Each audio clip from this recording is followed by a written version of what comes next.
On the 7th of December. Guess what will be happening? All roads lead to Chepsaita. Cross country. The famous cross country. It's actually in its second year only, Second year, and it's so popular. It's incredible. Already 8,000 people have signed up. Yeah. We've got a ceiling of 10,000. You know, cross country is different from marathon. Cross country na marathon iko na utofauti.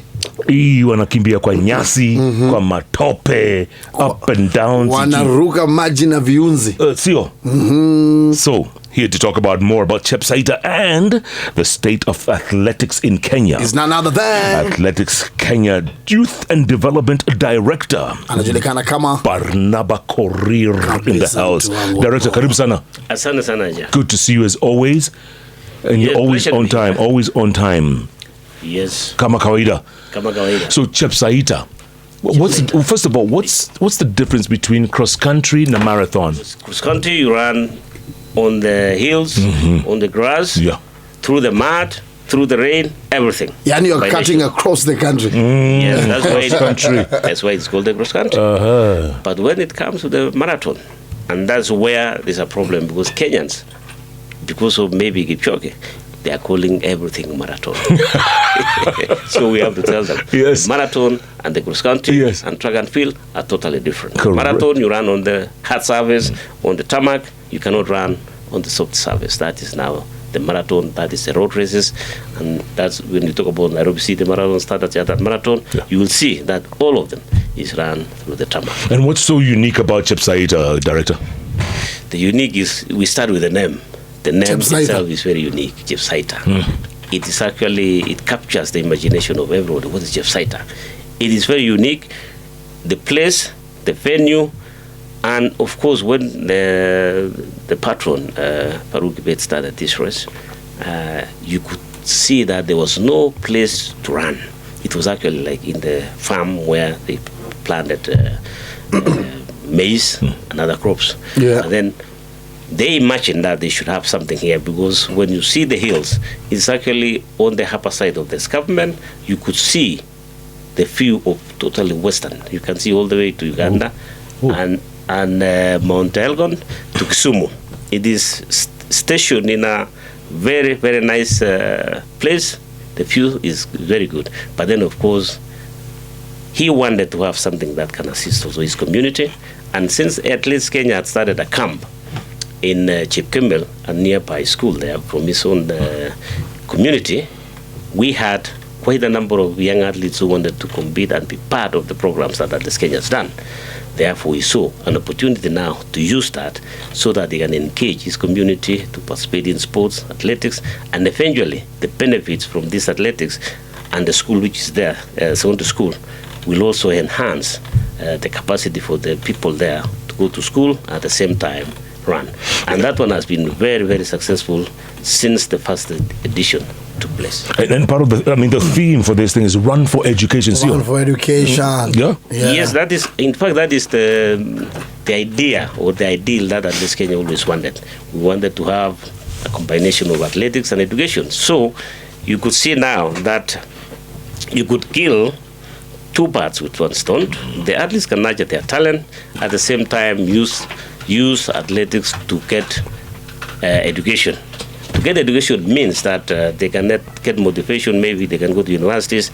Because of their running abilities, they also get school fees through that and other areas that they might be lacking in finance. So this is something which is special, and is something that the country also, I had also the new CS saying that we need to make sure that the universities will be the driving engine for sports in this country. Yeah, wanasema hapo hivyo kutakuwa na cash prizes hapo kwa Chepsaita, and then kutakuwa na scholarships. Oh, for the kids, for the kids, and it's a race for like all ages, watoto wazee, watu kama sisi, watu kama nyinyi barubaru.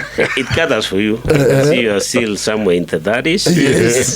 So you can also, I think you're still run the senior, the elite team, because if you are not 40 years, yes, you can still run with Kipchoge. Oh.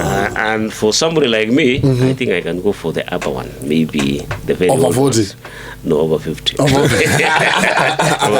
Over so 50. That we have categories now, so that the community benefits very well. So we have kids athletics. Kids athletics means that those children 5 years to 15, they can also compete, and they have their own regulation to cover that. Yeah. So we give them some resources or finance we give in kind, not necessarily cash, so that they can buy books, they can buy pencils, they can buy whatever. And then from there now we have at least under 20, that's 16 to 19. Those are juniors. Then from the juniors now 20 to 40 is now where he fits there. Yeah. Those are the ones that will earn substantial amount of prizes. All of them, they are going to earn the prizes. When it comes now to the senior category now, my group, 46 to 55. 46 to 95. But there are categories now from 46 to 55, and on 56 to 70, right, and then there to 95. You get prizes from number 1 to 30, which means you get maybe 30,000 all the way to 5,000. Okay. But for the senior men, you will get 300,000, 200, 150, all the way to number 15. That is now the senior category, men and women. That is plus 70 years. No, plus 70 years is different. And the idea here is actually very simple. You know, you define a situation where the beneficiaries will be from that community. The children will be earning a lot of money, and it remains in that community. Right. The seniors mainly are from that community also, and they are actually going to earn money, and then blankets and other gifts that they will be getting. So when you calculate the total amount of money that will remain there, is not less than 5 million. 5 million. If you have 5 million remaining there, it is something substantial. That's right. Not only that, they will also benefit from the medical screening. They will have medical screening that will also start on the 2nd, which is supported by Safaricom.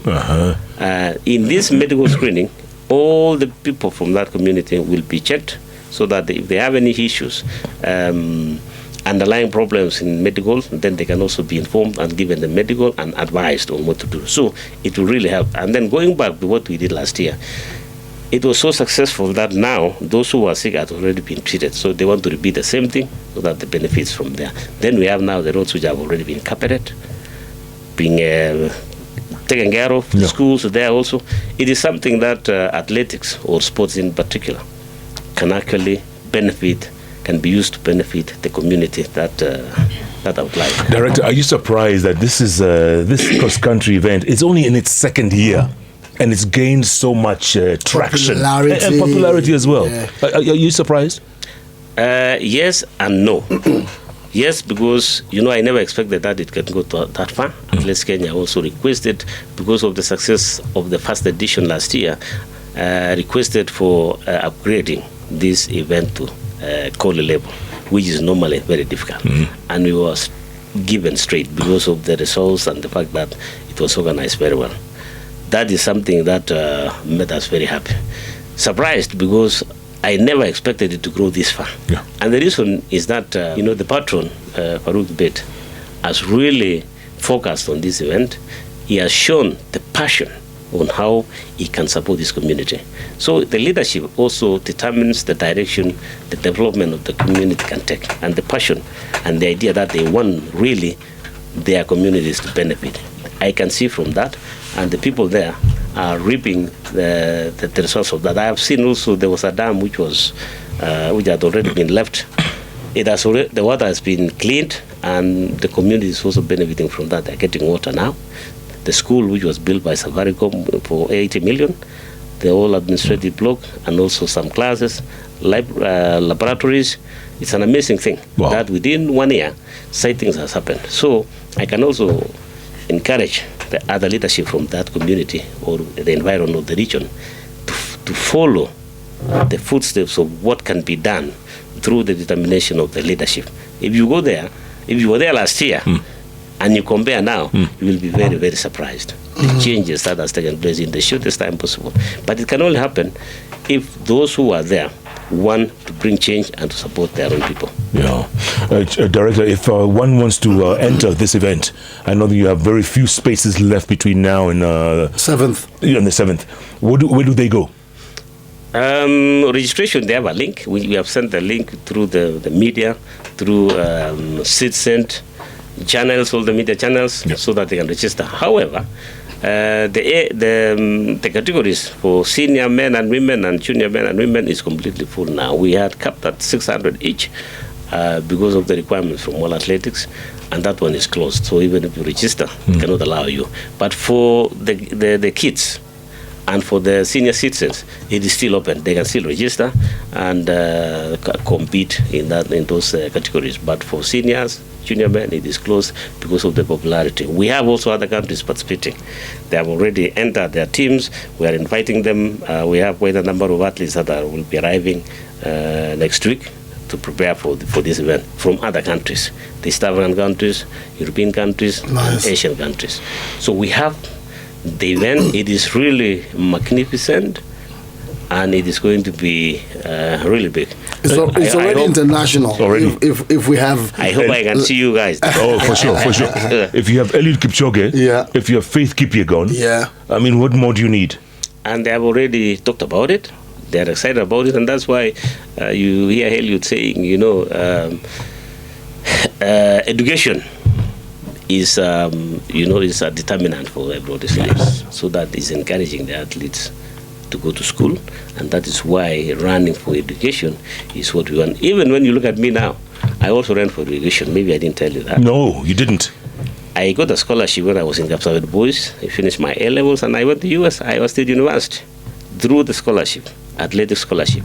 That's how I benefited from that, and that's I'm sitting here as one of those who benefited from that. People like the coach of Eliud Kipchoge, Patrick Sang, were in the same university. Your person Diegi. Are you telling me you are an Iowa State Buckeye? No, Iowa State Cyclone. Cyclone. I am a cyclone.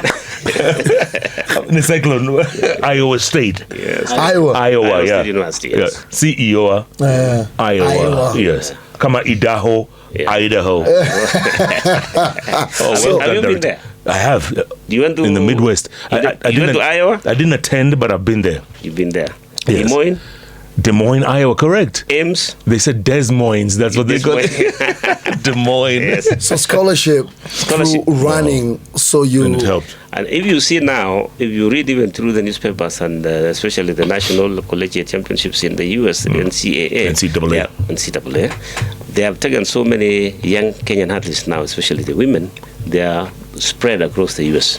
There's so many of them running now, and we encourage most of them to go to universities. We want to encourage our athletes to go to get education, proper education, so that whenever they compete, make decisions, they can actually fit to, after running, they can actually walk, they can also join leadership in the sports, so they are able to make decisions by themselves, not to depend on others who can also misguide or mislead them. Director, speaking of misguiding and misleading, the doping situation when it comes to Kenyan athletes, the ministry had cut the funding to ADAC by like 90% or something, which was very critical because the Kenyan athletes would not have been allowed to run overseas.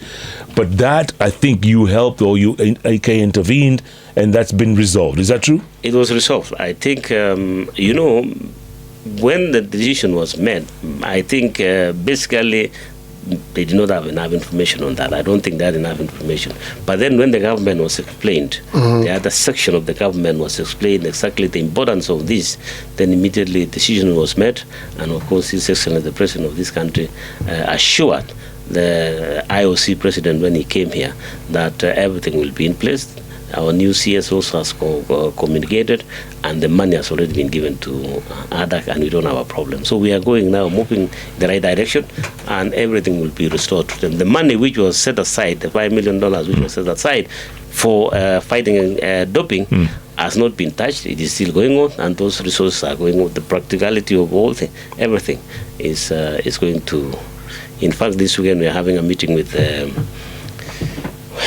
leadership of AIU, Athlete Integrity Unit, which they are working very closely with ADAC and ourselves to ensure that the system that we are setting up now to register the athletes, to register the coaches, and everybody who is athlete support personnel, to have a system that you can network and follow and manage those who are in athletics, and ensure that issues of doping can be identified. If there's anybody who might be dealing with areas that is not acceptable, can be dealt with on time. No. So that is what is happening now, and we are actually appreciative of the government for coming through and ensuring that the funding is going on, and we have the support from World Athletics, from AIU, from ADAC, and of course IOC. Yeah, and part of this educating these athletes, educating the people of the areas, to also let them know that, doping is the shortcut, When they might win 1-2 races, but eventually it will cost them their career. Utashikwa. Not only that, health-wise, it is a problematic, because sometimes you realize that even when you win and you're not good, you might not even last long, because other complications will arise because of the issue of the heart problems. You have also the chemicals that you ingest into your system will eventually catch up with you, and then you might not really enjoy what you have actually earned illegally. So we are also educating them, and that's why I was insisting that our athletes should continue with education. Yes. Nobody can manipulate or cheat them into doing things that might not be of help to them in the future. Absolutely. And then the issue of femicide and the hurting of female athletes. Our women. Yeah. How have you been dealing with that? Is it a cause for concern? It's very sad, first of all. The leadership of matters of athletics in this country? It is a concern for everybody. It's a concern for even World Athletics, for IOC, and they've talked about it. When we were in New York the other day, you find that a lot of people who are interested in coming to this country are scared now, especially femicide. Yeah. The young girls who want to come and train in Iten, in Nyahururu, they are skeptical now because they feel that their lives are not secure. However, the Federation also took initiatives on how to fight that, talking to the athletes, and now going further, involving the parents and the communities. You realize that this issue is not only found in athletics. It is actually widespread across the communities, across the society, and the problem has to be addressed based on the issues or the problems that is faced by the Kenyans. It comes out more if an athlete is affected because of the publicity and other issues that surrounds that. Athletics Kenya is now working very closely with the government. There is a body which is called GAV. It is dealing with gender violence. It is domiciled at the office of the president. And I think if you saw in the newspaper also last week, they went around all over the country collecting views from the athletes, from the public, to understand exactly what is happening on the country, so that now they can implement a policy on how to fight that. Even the president himself talked about the issues of gender-based violence. So AK is tackling it, but you see, as an institution, you don't have enough resources to do that. You have to partner with the government and other institutions to fight that. And then, not only that, if you look at the people now, the athletes who are affected, there are problems emanating from the communities they live in, especially young athletes, young girls. When they get money, there's so much pressure, they cannot handle it. Because when you make millions, even in the villages, they say now, if you have money, help us this, help us that. And then the friends also, they are together. It becomes an issue. They have not been trained on how to withstand pressure from friends, from outside. And that's why now some of them end up drinking because they cannot. Too much pressure. Too much pressure. Coping mechanism. So that idea alone can assist them. Yeah. But then in the long run, you see now they become addicted and becomes problematic. Yeah. And the money, you see, you just win the money at once. Yeah. It is not continuous, and another business that creates money for you. It just drains what you have, you put in the bank, and then you are expecting now to go back and run and win. Of course, you can go back and run, but then, of course, there are others also are running with you. Yes. So you don't get anything.